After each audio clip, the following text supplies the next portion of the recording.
Chapter 7ல் exercise 7.2ல 7th sum பார்க்க போகிறோம். இதுவும் ஒரு இம்பார்ட்டன்ட் சம் தான், 2 மார்க் சம் தான்.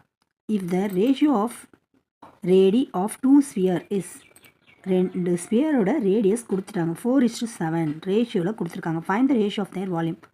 ரேடியஸ் கொடுத்துட்டாங்க, இதை வச்சு நம்மளை வால்யூம் கண்டுபிடிக்க சொல்கிறாங்க. Given ratio of 2 radius of sphere R1:R2 4:7. To find the ratio of their volume. Volume தான் நம்ம கண்டுபிடிக்க போகிறோம். வால்யூம் ஆஃப் ஸ்பியர் ஃபார்முலா என்னப்பா, 4/3 πr3.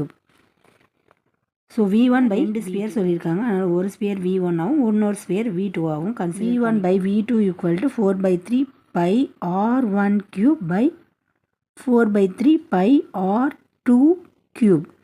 இப்போ 4/3 கேன்சல் ஆகிடும், 4/3 கேன்சல் ஆகிடும், பை கேன்சல் ஆகிடும். ரிமைனிங் என்ன இருக்கும், R1³ பை R2³ இருக்கும். V1 by